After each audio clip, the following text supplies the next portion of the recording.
Finally আজকে আমি মোনাকে বলবো এক্স্যাক্টলি আমি কি কাজ করি, আর গাড়িটাও গিফট করে দিব। আলিফ, এই যে ও হচ্ছে আমার ফ্রেন্ড, তোমার সাথে দেখা করতে নিয়ে আসলাম। মোনা, তুমি সবসময় আমাকে বলতো না যে আমি কোনো কাজকর্ম করি না, আজকের পর থেকে আমি কাজকর্ম করব। এই জন্য আমি একটা সেকেন্ড হ্যান্ড ট্যাক্সি কিনছি।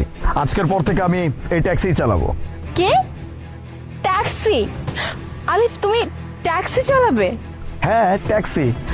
বাই দ্য ওয়ে, আমি কিন্তু কিস্তিতে নিছি, এটা শোধ হয়ে যাবে খুব তাড়াতাড়ি।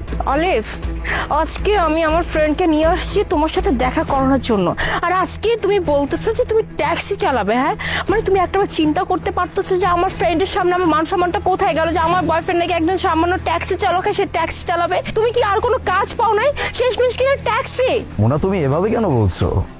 তুমি তো আমাকে সবসময় বলতা আমি কোনো কাজকর্ম করি না, আমার কাজকর্ম করা উচিত, এই জন্যই তো আমি ট্যাক্সি নিছি। আর এইটা থেকে কিন্তু আমি কম ইনকাম করব না, মিনিমাম ওই 25 থেকে 30,000 টাকা মাসে আমার ইনকাম হয়ে যাবে।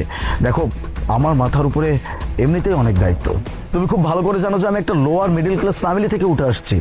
আমি এরকম একটা ফ্যামিলিতে বিলং করি যেখানে আমার মাথার উপরে অনেক প্রেশার। আমি চাই তোমাকে বিয়ে করতে, তুমি তো আমাকে বলছো বিয়ে করবা, ফিউচার তৈরি করবা। মনে করো না যে এটা ফিউচার তৈরি করার শুরু মাত্র? দেখো, আমাদের সবকিছু হয়ে যাবে, আমি তোমাকে প্রমিস করতেছি আমি অনেক বড় অবস্থানে যাব। আর এটার জন্য অবশ্যই তোমার সাপোর্ট আমার দরকার। তুমি যদি এখন আমাকে সাপোর্ট না করো, তুমি যদি আমার পাশে না থাকো, তাহলে পারবো না।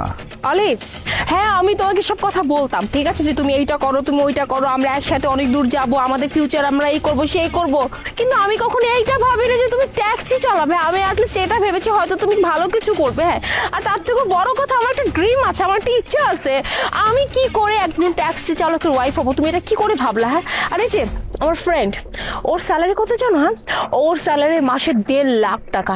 ওর লাইফস্টাইল সম্পর্কে শুনলে তো তোমার মাথা নষ্ট হয়ে যাবে। আর তুমি কিনা বলতেছো তুমি ট্যাক্সি চালাবা, তারপর আমরা একসাথে অনেক দূর যাবো, এই করবো সেই করবো, কত দিনে কত বছরে।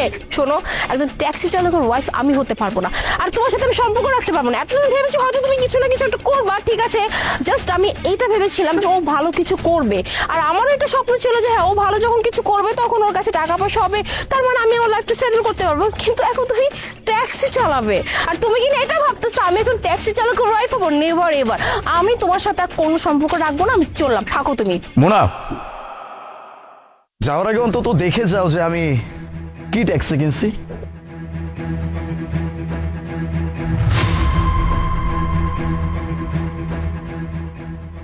হোয়াট? 50 লাখ টাকা দামের গাড়ি?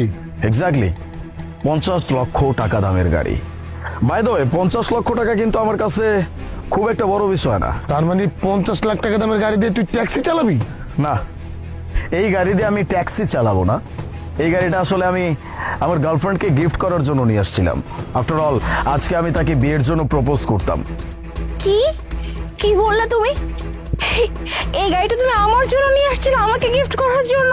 তো তুমি এই কথা আগে কেন বলো না? তুমি শুধু শুধু কেন আমার সাথে মজাটা করছো বলো তো? আর আমিও তোমার মজায় মজায় আমিও তোমাকে কি সব যাতা বলে ফেলছি, কত উল্টাপাল্টা কথা বলে ফেলছি। আচ্ছা যাই হোক, সব কথা বাদ দাও, আমি যা কিছু বলছি তুমি ভুলে যাও। বাহ, খুব সুন্দর। বাই দ্য ওয়ে, তুই কোন কোম্পানিতে যেন চাকরি করিস? SM group of company. SM group of company. SM group of কোম্পানির একমাত্র মালিক আমি, আর আমার কোম্পানির ব্রাঞ্চ শুধুমাত্র এই দেশে না, বাইরেও আছে। কি বললা তুমি? তুমি SM গ্রুপ অফ কোম্পানির মালিক? মানে এত বড় কোম্পানির মালিক তুমি? এতদিন আমাকে বলছো তুমি কিছুই করো না, করার ট্রাই করতেছো। আলু, তুমি কেন এসব কথা বলছো? সত্যিটা আগেই তো বলে দিতে পারতে, তাই না? শুধু শুধু আমি তোমার সাথে কি উল্টাপাল্টা ব্যবহার করছি? যাই হোক, দেখো, আমি এগুলো জাস্ট, তুমিও যখন মজা করছিল আমি বুঝতে পারছিলাম, বুঝছো? আর এইভাবে আমি মন ঠিক করছি, ও যদি আমার সাথে মজা করতেছি তাহলে আমি ওর সাথে একটু মজা একটু প্র্যাঙ্ক করি। যাই হোক, আমি কিন্তু সিরিয়াস ভাবে তোমাকে কিছু বলিনি। প্র্যাঙ্ক? তুমি আমার সাথে প্র্যাঙ্ক করছো না? আরে আমি তোমার সাথে প্র্যাঙ্ক করতে চাইছিলাম বা করতেছিলাম, কিন্তু এই প্র্যাঙ্ক করতে গিয়ে তোমার আসল চরিত্র যে আমি দেখতে পারবো সেটা আমি কোনোদিনও চিন্তা করতে পারি নাই। আমি না ভাবতাম যে এই মানুষটা হয়তো আমাকে অনেক ভালোবাসে। কেন জানো? কারণ তুমি সবসময় আমাকে কাজ করার জন্য ইনফ্লুয়েন্স করতা, আমার খুব ভালো লাগতো। আমি তোমাকে কখনো বলতাম না যে আমার এত কিছু আছে, আমার বাড়ি গাড়ি টাকা পয়সা কোনো কিছুর অভাব নাই, কারণ আমি তোমার কাছ থেকে সেই ভালোবাসাটা পাইছিলাম। কিন্তু এই সব কিছু যে শুধুমাত্র নাটক ছিল সেটা আমি বুঝতে পারি নাই। তুমি আমাকে সামনে রেখে তোমার বন্ধুকে নিয়ে অনেক প্রশংসা করতেছিলা।